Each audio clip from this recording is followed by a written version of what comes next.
राजर्षी शाहू महाराज शासकीय वैद्यकीय महाविद्यालयात 2023 साली सर्जिकल साहित्य खरेदी प्रकरणात घोटाळा झाला होता। याबाबत चौकशी समितीने साहित्य पुरवठादार आणि खरेदी प्रक्रियेत सहभागी असलेल्या अधिकारी कर्मचाऱ्यांवर ठपका ठेवला होता। अशा अधिकाऱ्यांवर गुन्हा दाखल करण्याचे आदेश शासनाने दिले होते। त्यानंतर केवळ पुरवठादारावर गुन्हा दाखल झाला, पण अधिकाऱ्यांवर गुन्हे दाखल झाले नाहीत। सर्जिकल साहित्य घोटाळा प्रकरणी दोषी अधिकारी आणि कर्मचाऱ्यांवर ताबडतोब गुन्हा दाखल करावा, अन्यथा न्यायालयात जाण्याचा इशारा ठाकरे गट शिवसेनेचे उपनेते संजय पवार यांनी दिलाय। 2023 साली CPR-मध्ये 4,87,00,000 रुपयांची सर्जिकल साहित्य खरेदी झाली होती, पण त्यामध्ये अनियमितता झाल्याचं उघड झालं। त्यामुळे जुलै 2024मध्ये वैद्यकीय शिक्षण विभागाच्या संचालकांनी चौकशी समिती नियुक्त केली।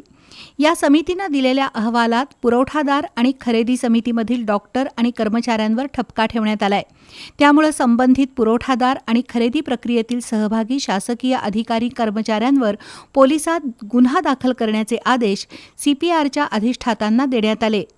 वैद्यकीय संचालनालयानं स्पष्ट आदेश देऊनही केवळ पुरवठादारावर गुन्हा दाखल करण्यात आला, पण अन्य दोषी अधिकारी आणि कर्मचाऱ्यांवर गुन्हा दाखल न करता त्यांना वाचवण्याचा प्रयत्न सुरू आहे, असा आरोप ठाकरे गट शिवसेनेचे उपनेते संजय पवार यांनी केलाय।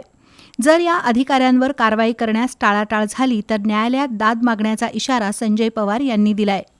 संबंधित परचेस कमिटी आणि पुरवठादारावर ताबडतोब FIR नोंद करा, तात्काळ नोंद करा आणि ती कागदपत्र जी असतील ती शासनाला पाठवा असा आदेश दिलेला आहे। पण या आदेशाचं पालन झालं नाही। फक्त पुरवठादारावरच FIR दाखल करण्यात आला, पण तो परचेस कमिटीमध्ये असलेले डॉक्टर दीक्षित असून देत, गिरीश कांबळे असून देत, ढवळे असून देत, खेडेकर असून देत, अश्विन कुमार चव्हाण असून देत, प्रिया होंबाळकर असून देत, यांना का वगळण्यात आलं? शासनाचा आदेश दिला, त्या आदेशाचं पालन करणं संबंधित वरिष्ठांचं अधिकाऱ्याचं कर्तव्य आहे, पण तो पाळलं गेलेलं नाही।